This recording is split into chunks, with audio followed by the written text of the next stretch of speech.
Perkenalkan, nama saya Nazihatul Rofiah, kelas A34, mahasiswi IAIN Syekh Nurjati Cirebon. Di sini saya bersama Bapak Muhammad Mawahib, SPDI. Beliau adalah tokoh agama di Desa Kesambi. Selain itu, beliau juga menjabat menjadi Sekretaris MWC NU Kecamatan Jogor. Dan beliau juga adalah sosok kepala sekolah di MI NU Tarbiyatul Aulad. Pak, mohon izin waktu kepada saya untuk mewawancarai terkait tema moderasi beragama. Oke, siap. Langsung saja untuk mempersingkat waktu, untuk pertanyaan pertama, apa definisi moderasi agama menurut Anda dan mengapa hal itu dianggap penting dalam kehidupan masyarakat? Terima kasih. Langsung untuk moderasi agama, kalau saya melihatnya bukan atau memaknanya bukan moderasi agama. Yang perlu dimoderasi adalah kita dalam bersikap atau beragama, sehingga tidak ada moderasi agama. Kalau menurut saya, sehingga yang tepat adalah moderasi beragama. Nah, agama tidak perlu dimoderasi. Agama itu sudah cukup sebagai sebuah agama, contoh agama Islam, agama kita sudah cukup sebagai sebuah agama. Nah, moderasi dalam kita moderasi itu sesuai atau sama dengan moderat. Nah, moderat itu tingkahnya atau kegiatannya.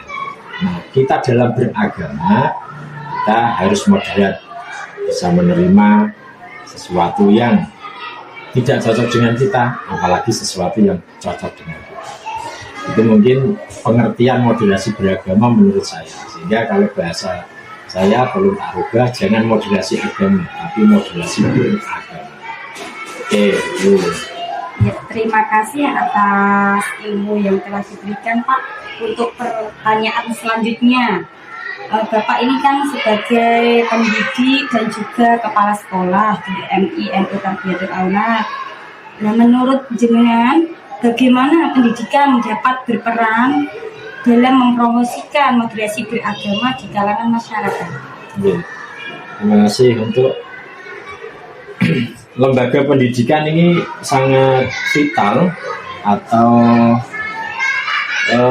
sangat strategis dalam menyebarkan kita bermoderasi. Karena dimulai dari lembaga pendidikan ini, anak-anak nanti tahu apa itu yang bagaimana sikap baik dan buruknya kita. Sikap baik buruknya kita, sikap baik dan buruknya sebuah tindakan, sikap dan baiknya sebuah perilaku.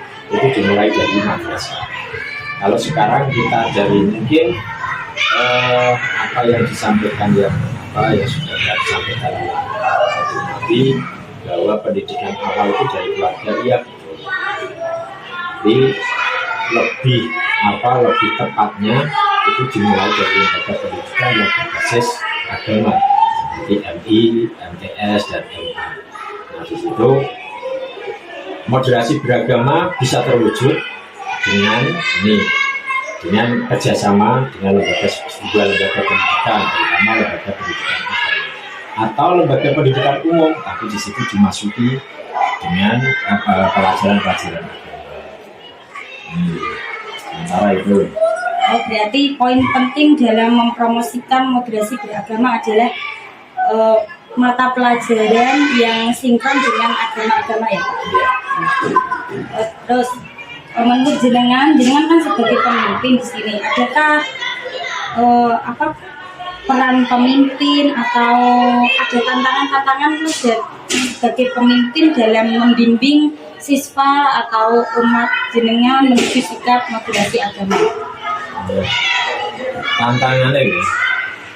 Tantangan itu pasti ada.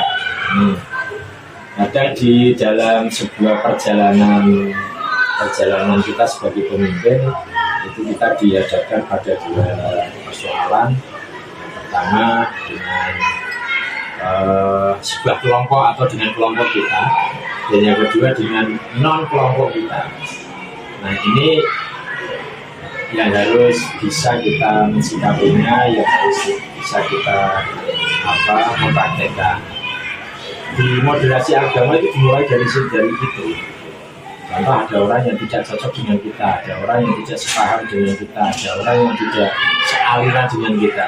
Tapi bagaimana kita bisa menerima diri kita sendiri, bisa mencoba menerima. Terus nanti mengajak kepada siswa-siswi kita, mengajak kepada jamaah kita, memberikan pengertian bahwa kalau memang itu tidak bisa kita terima secara kelompok agama, harus bisa kita terima secara kelompok manusia, gitu. Bahwa dia sudah manusia juga ciptaan Allah, gitu. Kalau kita tidak bisa menerima secara kelompok organisasi, kelompok keyakinan, ada ahli sunnah dan non ahli sunnah, ya udah kita terima dengan keyakinan bahwa mereka sama-sama menyatukan Nabi.